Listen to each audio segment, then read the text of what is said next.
What's up, Turo community? It is Lawrence. I am a Turo host, and I wanted to share some of my experience today with Turo and kind of just wanted to vent. The story is this renter had this car for a few days, and so in the beginning, when her trip started, she asked if she could extend one more day later, Monday, on Labor Day. And I told her I'd love to, but unfortunately, I have another booking right after your trip. And I didn't see that as anything or a red flag or anything like that. But the first red flag was at the start of her trip. It started at 5 p.m. But a random stranger came to my house wanting to pick up that car at 11 a.m. And it turned out to be her boyfriend. But he wasn't under the trip details as an authorized driver. It was just a random dude who just showed up. And I'm usually flexible and cool with letting the car go off early. But I always suggest to the renter to at least modify the trip and adjust it to the correct times due to insurance purposes. But this is like 6 hours early, and it was an unauthorized person that she didn't even warn me about. And I was like, okay, that's weird. But anyways, she still ended up picking up herself. She comes here, everything went well. The transition, key remote handoff went well. So, on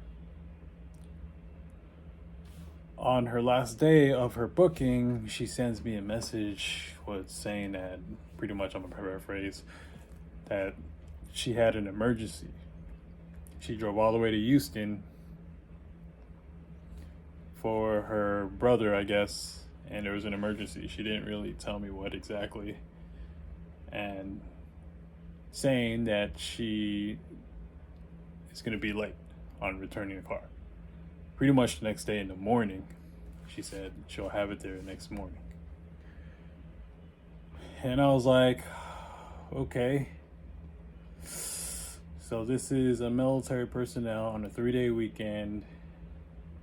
She's most likely a student, and she went all the way to Houston, and she asked me if she can extend it an extra day. I told her no, and then all of a sudden she had an emergency, and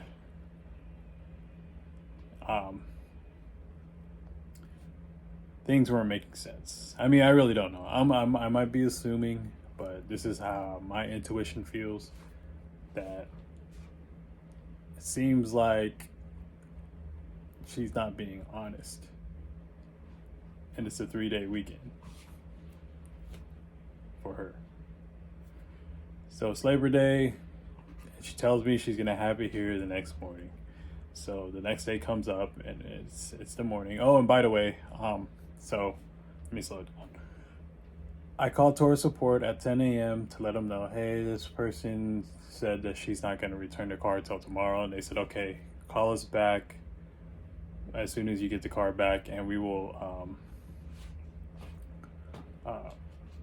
charge the necessary fees for the time that she used the car for, and with the late fees and the over mileage and the gas used, we will do all that. I was like, okay, cool. I'll call you guys back when I get the car.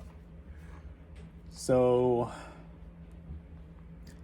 I didn't do anything in the morning because I was expecting for her to return the car. So I didn't plan anything. I just waited, and she sends out another message saying, "Oh, I'm gonna return it at 3:30 p.m." So she changed it again. I was like, okay, cool. So this time I delegated to my brother because I wanted to go Uber and Lyft because I'm an Uber Lyft driver. and he does Instacart, but he was cool with it because I was paying him, and he waited, and she messages again saying, oh, okay, I'm gonna be late, I'm 30 minutes out. So she messages me again around 5 p.m. saying, I'm running a little late because of heavy traffic, but I'm 30 minutes out. She messages me around 4 to 5 p.m., somewhere around there. I'm kind of just memorizing from the top of my head, but I'll show the pictures. And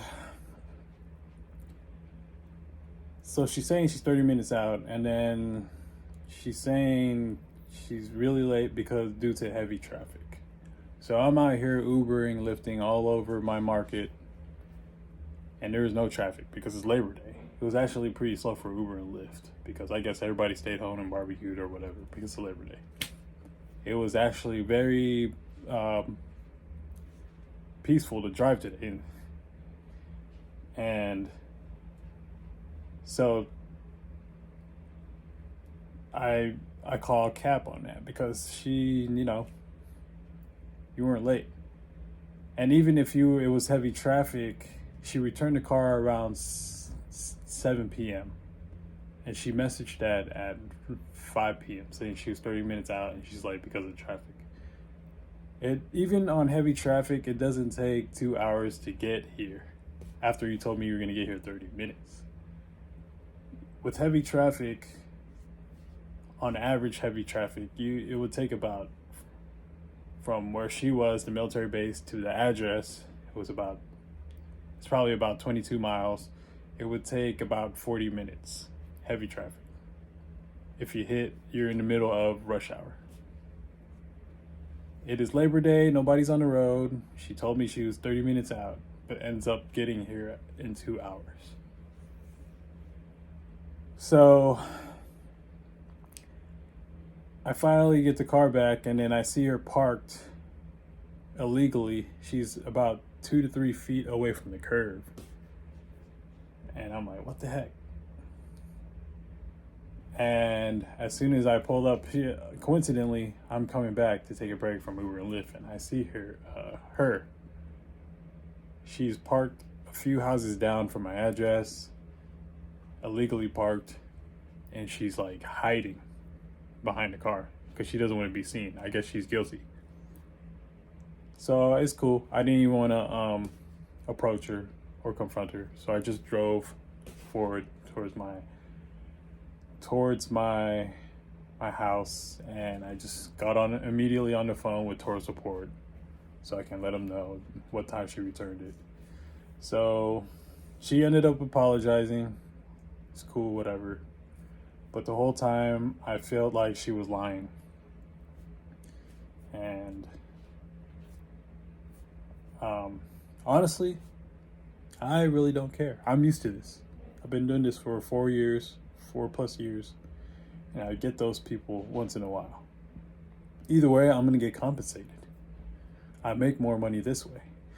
But what gets me is it's inconvenient for the next renter. If it conflicts with another booking, another renter, I feel bad for them because it's a bad experience. So her trip ended at 10 p.m. yesterday, and had another booking immediately in 3 hours at 1 a.m. the next day. And that guy was left hanging, but I stayed in communication with him, and I even showed him the messages that this girl was sending me, and he was very understanding and patient. He recently picked up the car at 8 p.m. about an hour ago. I actually met him in person. I usually don't meet my renters in person, but coincidentally, I was just there when he was picking up the car, and he was cool about it. But so all the fees, the late fee came out to $38. The over mileage she drove 198 miles over. She went all the way to Houston. And she spent that's an extra $27. and $10 for filling up the gas back to full was an inconvenience fee, and plus the money that it cost to fill back up, which was $8. The inconvenience fee to fill the tank up is $10. So I made an extra $76 for the day, which is good for me. So I'm not really complaining. But anyways, it was kind of frustrating last night, only because like I want my renters to have a good experience. Like I said, I could care less if people bring it back late, early. I get compensated either way. But the fact that it conflicted with another renter's trip is what was the worst part for me. But that's part of the business. I'm used to it. You're going to get some bad renters every now and then, but majority of renters are good on Turo, based off my experience of doing this for 4+ years. Most renters are good, but you're going to get that one bad renter every now and then. And unfortunately, this was just for me today. But yeah, I just don't understand, like, that was a lot of red flags. And the fact that she kept pushing the time further and further, she could have just, I don't know. If she was just honest with me from the beginning, then it would have been more or less stressful. It would be more of I would have had more mental peace if she was just honest with me the whole time. But she just kept me. She kind of took a lot of my time today by just kept saying, "Oh, I'll return it at this time," but she kept pushing it back and back, at least 3 to 4 times already. So it kind of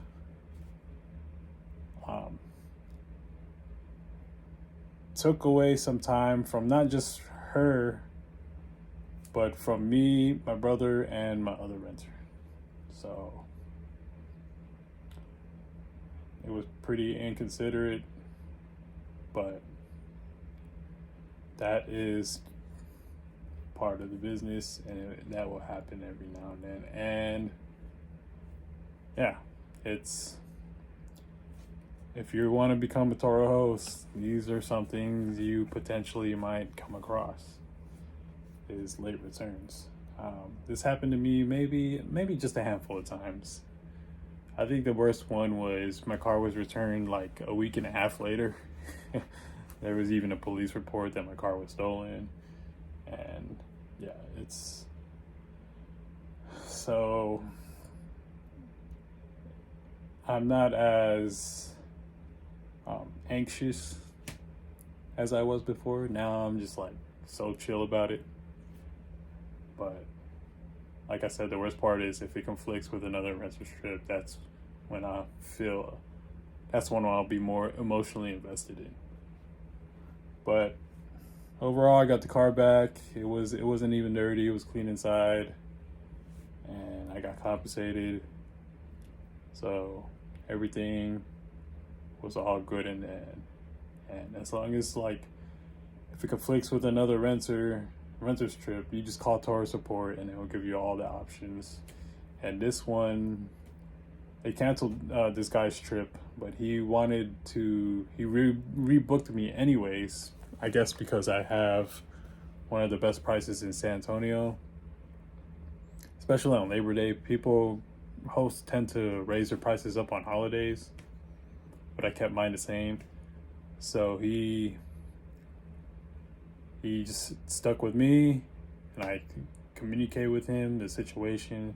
He was understanding and patient, and met him in person. He was actually still really happy to get the car. So it's a win for me, win for him. And as far as that chick,